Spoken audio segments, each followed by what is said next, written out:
the keynote speech by Jordi Valverdú.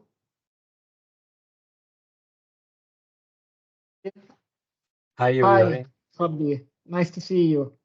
The same. I'm very happy for being here with all of you. Thank you so much. It's always a pleasure. Hi, so, thank you for being here. Jordi will deliver his speech titled Emotions and Pain. So you are free to start, Jordi.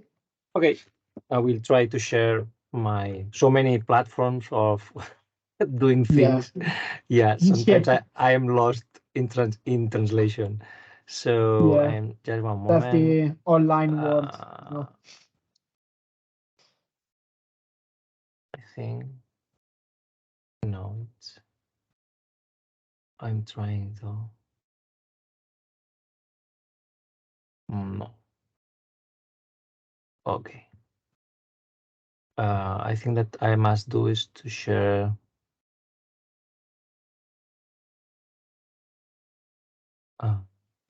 You can't see any share yet. Yeah, I know, because I'm trying to use the PowerPoint Live, but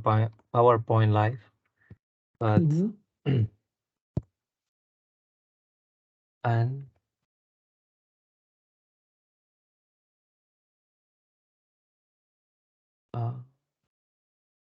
if not, what I will do is to share my. Yes, please. Yeah, it's much better. It's much better. It's easier. It's easier. Okay, so but I was trying to share directly the PowerPoint presentation. So thanks so much.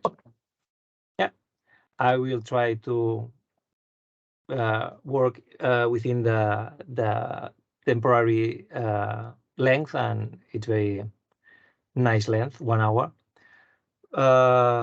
So my title, it's like a little bit strange, pain or chocolate. It's a joke. I will explain what it means, and measuring pain for AI and human-robot interaction purposes. So this is the summary of my talk. I will talk about pain and chocolate and chocolate, the experience of pain, the measurement of pain, pain, AI, and human-robot interaction, and some final general remarks about the ways of dealing with pain in digital environment, and trying to make sense and try to get some kind of useful things from this kind of very important experiences. So the first thing it's something like it looks like a joke, but I live very close to France, and almost every summer I go and travel to France, and I don't know if you are aware about the fact that the name of bread for in French is pain. So all the time that I am looking to boulangerie, that places in which they sell very, very good bread, the main title of the shop is pain, and it's like a double activation of meanings inside my brain. I know that they are talking about bread, but at the same time, I am thinking all the time about pain. And in fact, not very long ago appeared a very funny graffiti in which somebody had written life is pain, and somebody added au chocolat. And petit chocolat, it's this in French. It's this kind of desert. It's very good. And my idea is really, because the thing is to say, okay, pain and chocolate, it's something so different. Pain is always disgusting. It's really a very negative emotion. And the real thing is that it's not the case. It's a very mixed feeling. For example, even in the very ancient texts of Western Latin tradition, we can find plenty of expressions trying to capture this kind of understanding about pain. For example, this classic one, dolor est voluptas, pain is pleasant. You can find a quotation here in this link. But the idea is that pain is not always pain. In some cases, pain means something that it's positive. It's something that adds value. It's something that it's even considered as necessary, and it's even experienced as something pleasant at the same time. For example, the classic motto that you can find in plenty of gyms: no pain, no gain. Yeah, it's something that if you are not feeling pain, you will not improve in your strength acquisition, or your improvement in your bodybuilding process, or in your acquisition of new kind of body properties. So and sometimes it even implies some kind of philosophical perspective, like in the case of the military, like Navy SEALs. The only idea was yesterday that pain is something normal, it's something consubstantial to our daily lives, and even it's good because it reminds us the value of things. And in some other cases, for example, like for one of the more resilient groups among all human job activities. If I ask you which is the job that you think that are much more resilient to pain, are much more uh, using the pain expression for their own benefit, perhaps you will think about fighters or military, but the real thing is that they are dancers. Classic dancers are the collective that are dealing with pain much more intensively and much more directly all across, all throughout their lives, because they have plenty of lesions that involve nails broken, fingers broken, plenty of difficulties with the use of foods, and they need these kind of things all throughout their life. Or, for example, think in the case of people who love bondage, sexual practices. So pain is pain, because of course it's something that it implies that it's like a signal that express some kind of necessity of reaction, some kind of it's something that reminds you that you need to take some action. Yeah, but it's not always that, like, negative feeling. It's not always expressed or felt like negative. In some cases, even can be uh, felt by those guys who are feeling that kind of emotions of something really positive. And you, for example, when you think that it's something that helps you to increase in your way of doing something. I don't know, in the case of a fighter, of a military, of a guy inside a building, somebody who is trying to get better marks into the training, running, I don't know. There are plenty of contexts in which suffering is something, it's related with pain. It's something very, very positive. And you can even enjoy from this suffering. So it's not always, it's not black or white. It's something that has plenty of gray areas, and it depends of several kind of variables. It's something that I will try to explain today. Although this quotation, it's false, it's fake, because it's not true.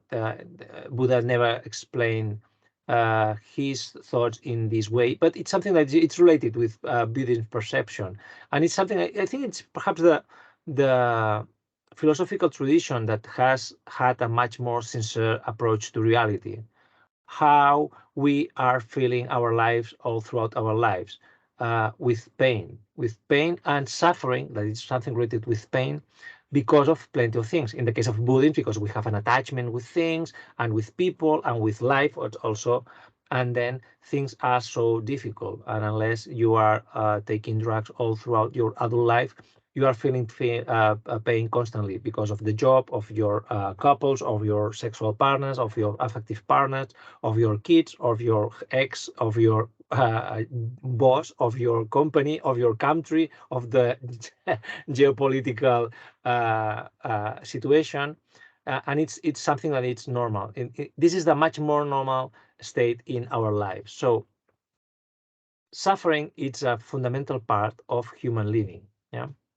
In fact, if you check the Google Trends tool, the searches about pain since the beginning of the Google recordings of in January 2004 and up to now, up to this morning. Yeah, this is really completely updated capture of this morning, you can see that there is a very important research term that has been steadily increasing into the interest, constantly all across the years. If you compare the necessity of human beings who surf the web, trying to get information about pain or just the classic opposite emotion, it's not the direct opposite, but from a classic perspective of pain and pleasure, like the yin and yang of life, you can see that there's a huge difference between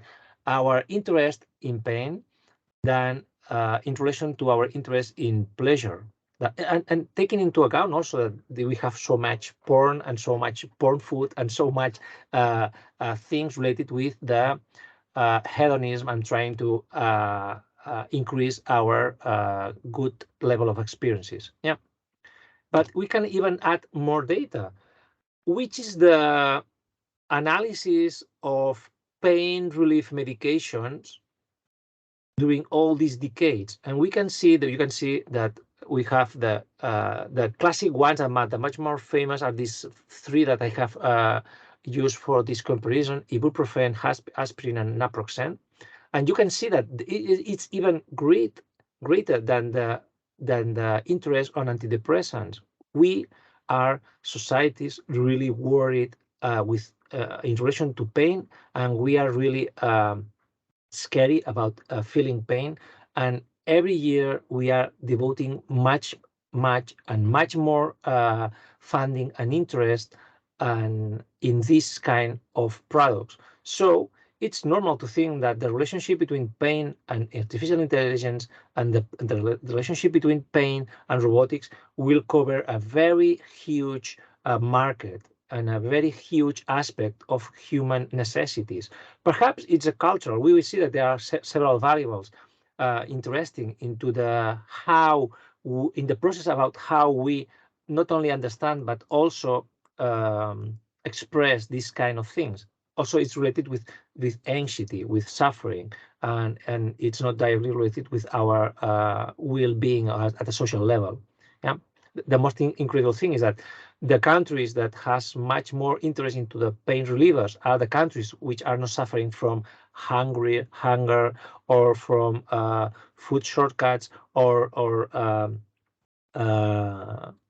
main heating necessities, or they are not experiencing worry or wars or conflicts, very important conflicts. In fact, these things are increasing into the much more peaceful and rich countries. So this is a very important thing to see that this is something that it's real and it's increasing year after year after year constantly. So it must be a very important thing. So I think for that reason, I decided to explain you in this keynote why pain should be a very important aspect of robotic analysis. So the experience of pain, it's very, it's from an analysis of the living taxa at a universal level, it's a universal experience, not a universally distributed and equally expressed or experienced emotion.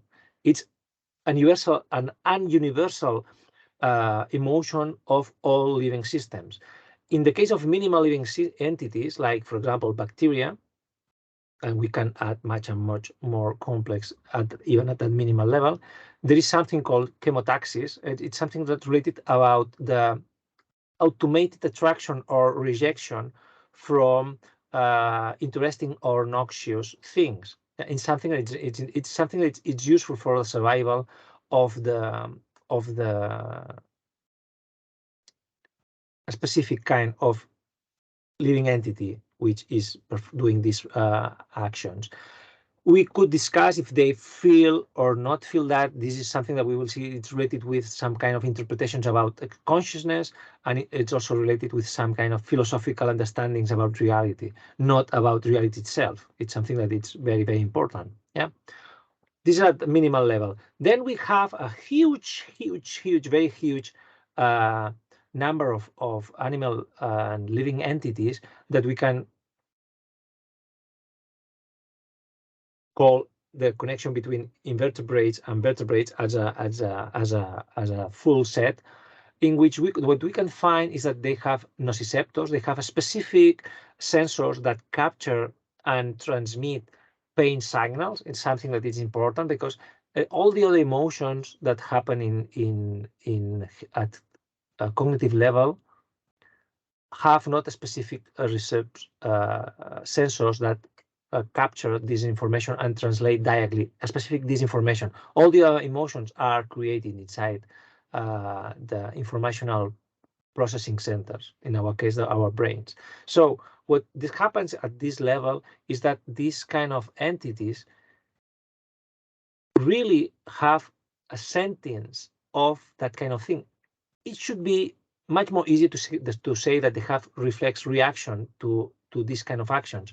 But for example, in the case of insects and octopuses, what has been seen once we really abandon the anthropomorphic belief in our uniqueness in relation to the live world, when we really understand that we are just a specific aspect of all these living taxa, we can see that when we apply some kind of ways of dealing with the understanding of pain, the same explanation can be applied to other animals, and then we must infer that these animals feel pain.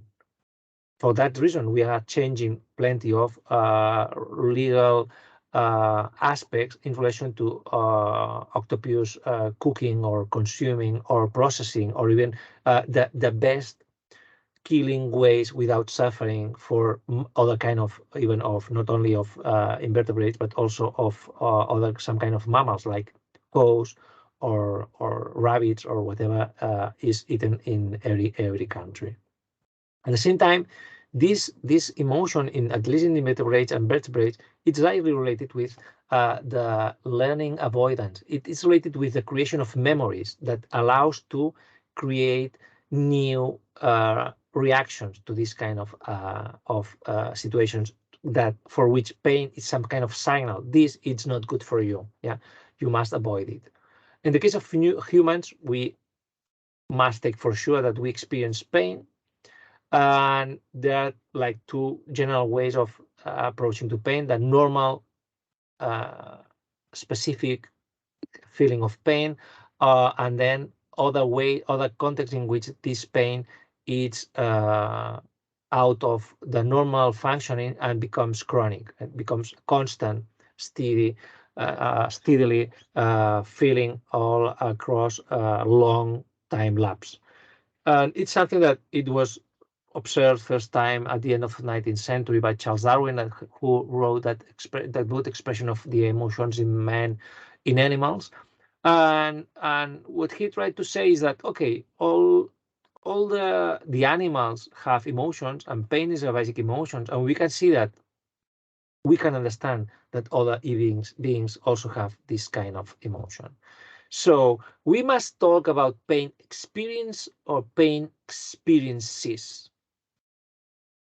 From my humble perspective, it's a plural experience for several reasons. First of all, because it's very difficult to talk about pain because we don't have a universal and reliable way of understanding what is the pain experience. It's something that it's told by philosophers classically as qualia. It's something that you can feel, but it's very difficult to explain. It's, for example, we can define using some kind of measurement machines, like in the case of pain, dolorimeters.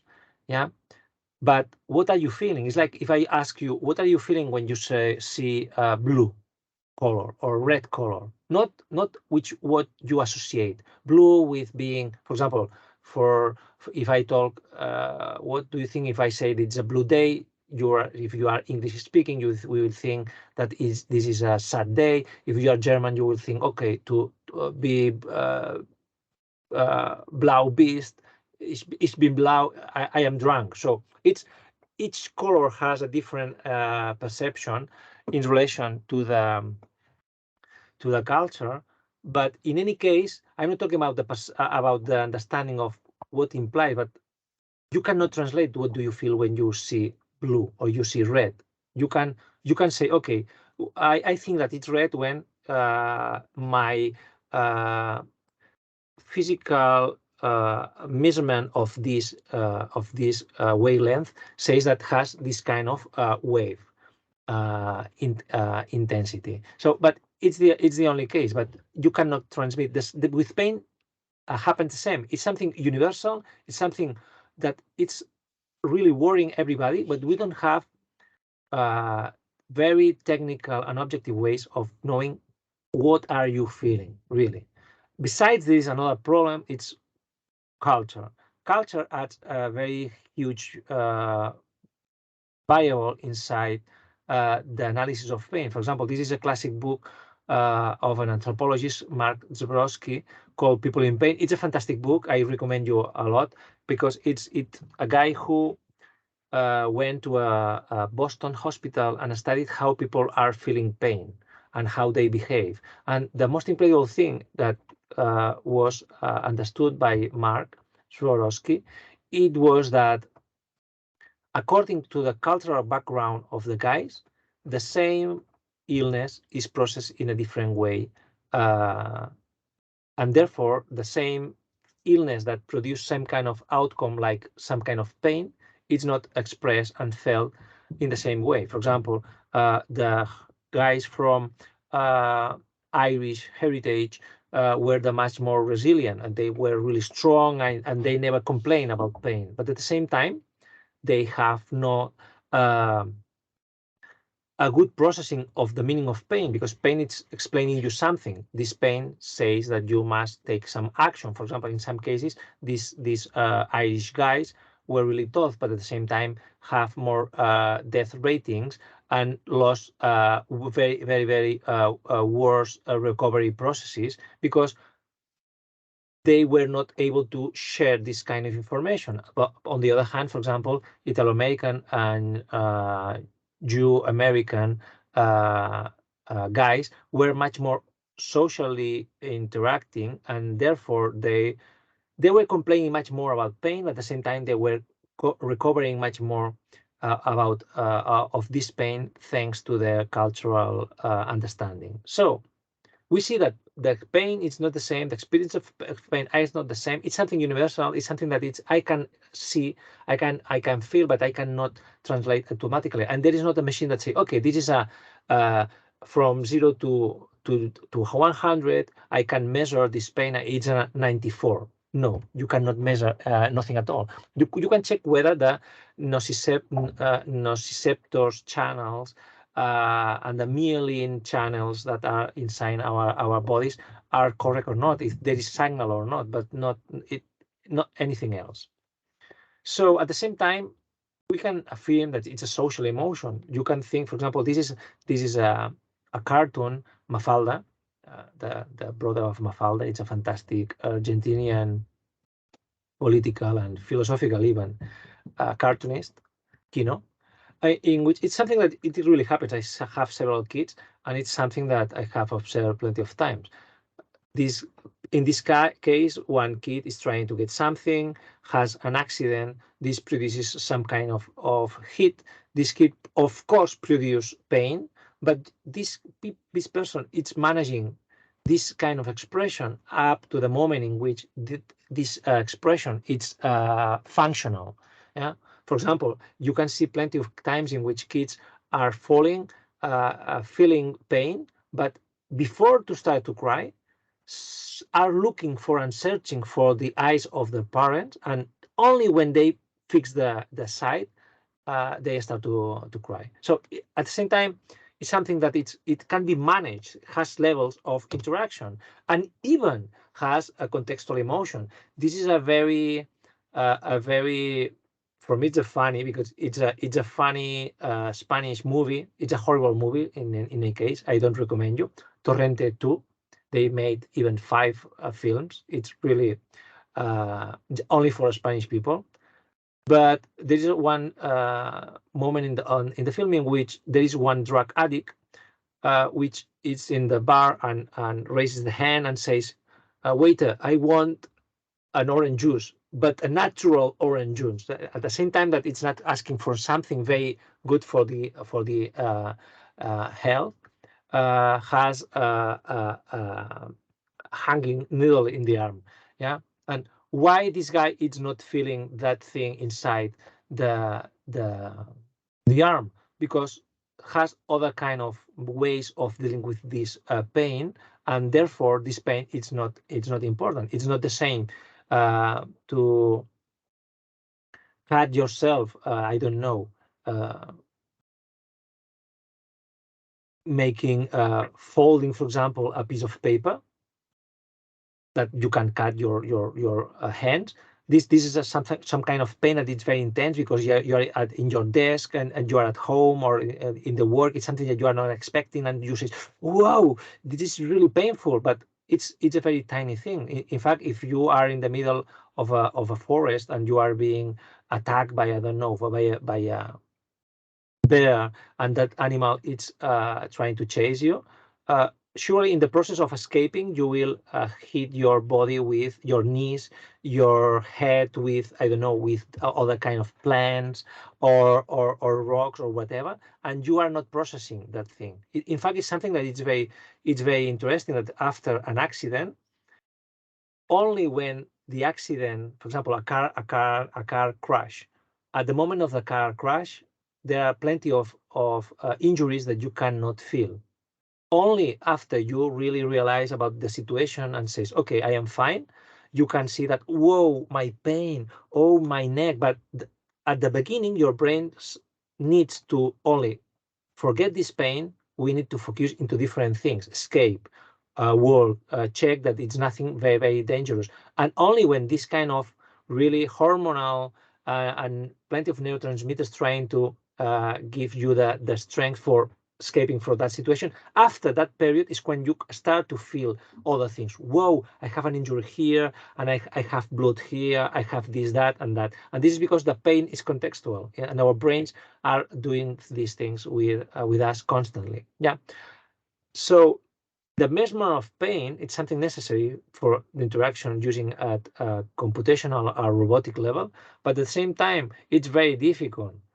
Most of the times, even when you attend to the doctor, they say, okay, from 1 to 10, which is your pain, and which is the nature of your pain? How do you feel? Where do you feel? But it's something. It's like, whoa, I have a pain here in the stomach, but it's intense. Well, it's disgusting, but more painful or disgusting, or it's something that we need to learn with words. And even there are guys who have problems with the self-proprioception, like Asperger people, who have much more health problems because they are not able to explain the pain they are feeling. And it's something very, very important. So we are trying to measure what and where. For example, there are pain thresholds, there are pain tolerances. Not everybody has the same pain threshold. Even the same person can have different pain tolerances across the day, or on in relation to something that they are living or they are experiencing, or because they are happy. If you are happy or you are sad, you don't feel the pain in the same way. Besides, there is another problem. Pain is not something unique. It's multidimensional. It's related with plenty of signals, external signs, for example, face and eyes pupils, body language, like the neck. How do you use bodily expressions? The voice, how our voice express some kind of harmonics when we are trying to work to express that we are suffering pain or pleasure. Yeah, it's completely different. There are some kind of external signs that are very important and will be really fundamental for the current and contemporary approaches to human-robot interaction. For example, emotional detection using cameras. for capturing the user's experience at the emotional level. And they are, on the other hand, they are very important and hidden signs that need other kind of sensors. For example, skin conductance change, the heart rate change during pain expressions, the blood pressure also change, but you need ways of capturing these kind of things. Brain activity, how it's activated, are activated some kind of regions inside our brains, of saliva, in our saliva, the levels of oxytocin or cortisol levels are fundamental for the understanding of pain. So the real way of understanding how do we feel pain would imply this kind of multidimensional ways of measuring different things that we combine, saying this is pain. So and in which context? In most of cases, we are talking about pain at a medical pain relief level, but also about work injuries, or even also the pain, physical pain that is also related with psychological pain. When we are talking about some kind of not good feelings about reality that have plenty of health consequences. And the relation of pain with AI and robotics, there are plenty of things that are trying to cover these kind of things. For example, surveillance, that this is an example, this app GeoPain, bringing precision to pain care, in which they are trying to get some kind of data using the mobile phone from your daily activities.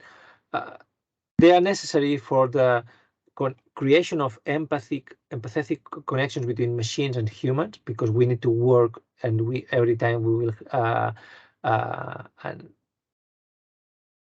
we will be increasing more and more these co-working scenarios in which we are dealing with this kind of different machines, and at the same time also for the self-conservation of this kind of machines.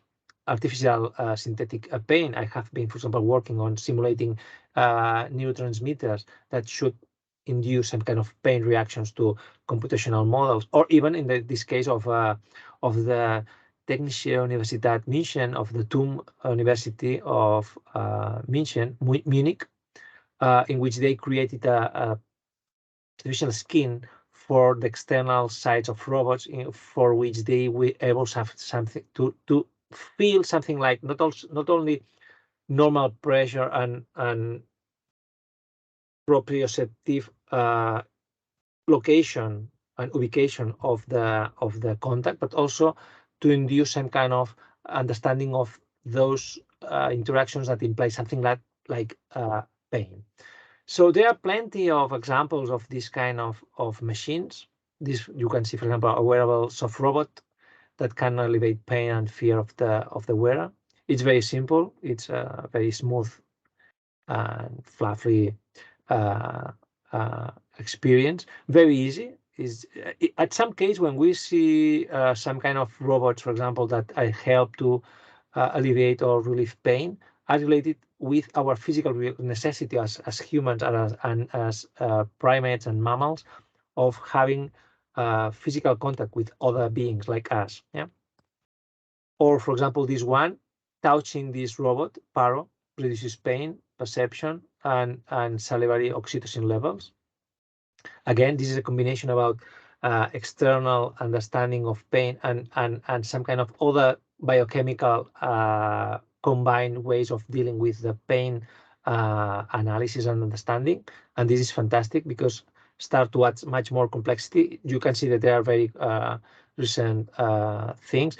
Nevertheless, in any case, this kind of robots has been used, and Paro has been used. For example, I remember the 2011 earthquake in Japan, and after that produced a nuclear catastrophe in the north of Japan, in which they used this kind of robot for the elderly or some kind of victims of that kind of problem, because just touching something that interacts with you, with your side, and has like something like a normal temperature, body temperature, like us, it's felt and alleviates our pain, our anxiety, and this can be understood as something very simple, but it's simple but really functional and very, very good. I don't know if you know people who are working with Paro robots, for example, in elderly facilities, but they are really, really useful. Perhaps it's not the best way. We need more humans, but we don't have too much humans dealing with that. Or, for example, robots that have the way of interacting much more precisely with newborns that are living, for example, in neonatal intensive care units. And then, again, the ways of creating machines that help humans to manage their pain. In this case, neonatal newbies are not able to, or preterm infants are really, they have been exposed in our world before their general real preparation for dealing with world, and therefore they have not tools for solving these things. So and the care of human nurses and physicians, it's very difficult. And of course there are intensive care units very well designed, but a very precise way of dealing with the pain of these babies is much more easier if we use direct robotic facilities that have a constant interaction and constant adaptation to the human necessities. Or, for example, robots that are helping to create better pain interactions at the medical level, yeah, like this one. Finally, also, not only all things that we are talking all this pain is related with physical pain, but also with pain related with psychological expression and feeling of pain. And we are primates, and we are this kind of very old mammals, but at the same time, we are symbolic guys and symbolic animals that manage all these things through symbolic processing. And natural language is the place in which we are able to understand our pain, to manage our pain, to do things with our pain, to help us to alleviate, or even to communicate, or even to use this pain as a positive way of solving problems. But because pain is just a signal for something that must be solved, or must receive attention, yeah, because it's very important for that thing. Pain inputs have a preference in relation to other kind of physical inputs. In this case, we can think, for example, about chatbots, these kind of artificial intelligence systems that simulate a human speaker with which you are trying to exchange information. So if we design much more precise chatbots that can deal specifically with pain, not just a general purpose, because general purpose at human level, it's at this moment are impossible. Just chatbots are useful when you are trying to talk with a telephonic company or with some kind of huge company trying to talk about some kind of specific purchase. I don't know. Is this bike made with some kind of metal, or why? Things that a machine can explain with the current knowledge and with the current even large linguistic models. Yeah, but the expression of pain is something very, very personal and very culturally laden. So the design of therapeutic chatbots, it's really necessary, and will be one huge market in the close future, in the next decade. Not very long, because we have very precise systems of dealing with language today. And we can see this is the same example of the last one, the paper. Also, you can see that most of them are very recent. And then biases and pain in artificial intelligence. How some biases can be controlled in relation to pain and artificial intelligence. First of all, and just for your information, it's very interesting that this summer, on June 27th, Microsoft decided to removing emotion recognition features into the facial recognition tech, because they admitted that there is lack of scientific consensus in relation to the definition of emotions. It is something that it's a real thing. I have been writing about emotions for at least almost 2 decades, and I can explain and give support to this fact. There is not really consensus, even with the relation of general or universal emotion, like the 6 emotions of the model of Ekman, are not really universally distributed among all human cultures. Not all the expressions, for example, of happiness explain happiness. Some cases explain, for example, surprise, or even at some cases disgust. But this is completely different. It's a thing related with anthropological analysis of human expression at universal level.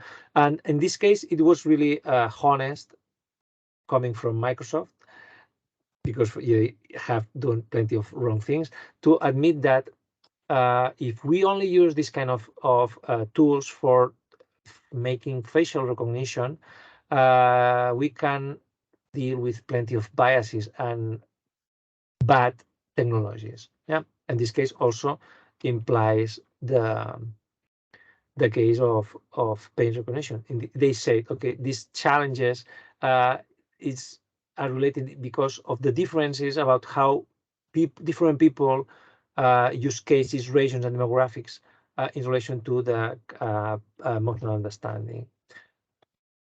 Related to this process is this is, for example, a comparative study. Do Japanese people express pain as Western people do? No. Not only pain, but any kind of other emotion.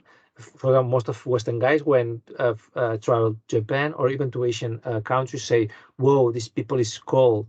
These people are not have no true feelings, or they never feel that." Yeah, they are feeling that. They express in a different way. They have cultural ways of dealing with pain. I have been explaining you the anthropological studies in the 60s in a Boston hospital, but the same happens in all other places and geographical situations, in which when you study the real thing and the real expression of pain, for example, you can see that it's not the same. Yeah.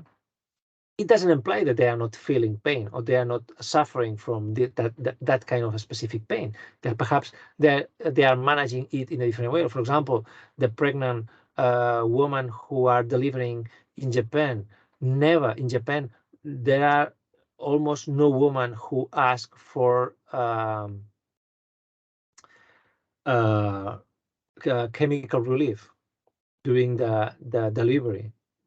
On the other hand, in Western countries, still today, most of women are asking for chemical relief when they are trying to deliver their babies. Why? Because we here are scared by the pain and we think it's a bad thing. But for example, in Japanese culture, women, the social pressure for following some kind of rules, it's fundamental. Therefore, Japanese women think that they don't need to, for example, cry or use a very high voice level when they are delivering, and it's amazing to see a Japanese deliver compared with I don't know, Brazilian deliver or Spanish deliver. Yeah, it's the same biology, it's the same species, it's the same pain feeling, but it's completely different. But besides the combination also about the connection between pain and giving birth to something that has been expected from months, and really it's a very good value. Therefore, it's pain again. It's pain bad. It's something that can feel you fine. Again, it's something that has plenty of levels of understanding. So, is there a final solution to the understanding of pain in artificial intelligence? Yeah, I'm joking, of course. The Oculus virtual reality headset that can kill you if your video game character dies. This is the most painful gadget created in the modern era. Of course, it's something that has been used by the founder of this company just for gaining attention. But okay, this is a possible use of pain management using new technologies. So as end remarks, and I will try to be brief, and I think that I am,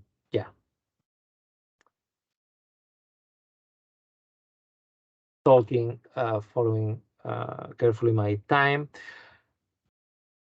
Pain is real, of course, in our minds. It's real. It's something like that can be outside. No, it's something that it's felt by us. It's something that it's not really directly expressible.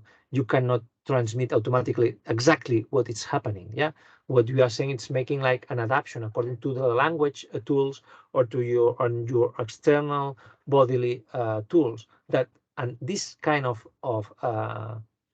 expression, it's not universally expressed and felt. Again, there are huge cultural differences in relation to the way in which we are being trained for dealing with pain. Even in the same culture, there are different traditions according to, for example, to your job that helps you to interact differently with pain. Yeah? And this has very as huge and important consequences in relation to, for example, to your body design and to your body evolution, because you allow some kind of injuries constantly that to be happening in some areas in your body, like for example dancers, I don't know, or carpenters or military that are used, but at the same time, this creates some kind of reinforcements and even lack of value for this kind of signals, like pain signals. Secondly, pain is an experience. It's something phenomenological. You need always all the time when you are trying to design something technological. It's nothing that it's not mathematics. You can use mathematics for dealing with pain, but it's something that is related with how you are feeling that and how it's related to culture, to age, to geographical situation, to weather conditions, to job, to training, to health situation at a specific level. And this is a very important thing to understand, that it's not something that is all the time the same and you can recognize very easily. At the same time, third conclusion, pain is multimodal, and the best approach to pain is to include more sensors and more ways of gaining information from the person or animal which is feeling pain. Then the next consequence is that artificial systems dealing with pain must be realistic and fair. Realistic in the sense of understanding the reality of pain, not that to say, okay, this is pain because just because I have been using one head. Of course, I can do the pain phase and I don't feel pain at all. And this is very important to understand, that we don't need to oversimplify the pain analysis. At the same time, we don't need to abandon the understanding at the technological level of the pain feelings just because they are complex, because this would be stupid. But in any case, this is a real thing. And finally, pain, it's not only about big data. It's something that it's something mischievous or even highly biasing to think that everything can be related and reduced to analysis, a statistical analysis of huge amounts of data about some kind of situation. Yeah, because we are not talking about data, we are talking about meaning. And again, the relation between this meaning and the experience of this kind of pain. And this is written with the embodiment, with the social context in which this is happening, and the contextual things that are helping to understand of pain. So thank you so much for your attention. And in any case, if you have any question today, I can answer. But also, if you have any kind of question or want to share with me some kind of ideas, you can write me, and I answer always, because I love do research, and I like very much to work with people and to learn new things all the time. So thank you so much, and it has been a pleasure to be part of this fantastic academic event.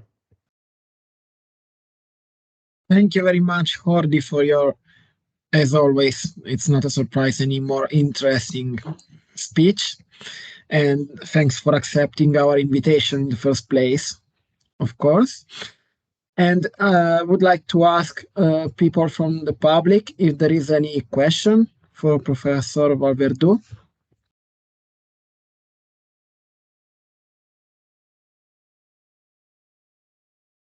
This is a painful silence.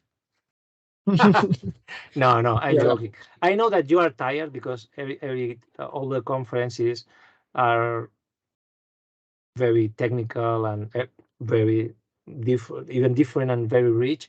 So I can understand, but again, I repeat, as if some of you need to do some kind of interaction in the future, or need some time for thinking or saying, "Whoa, this guy is stupid," and I want to insult him.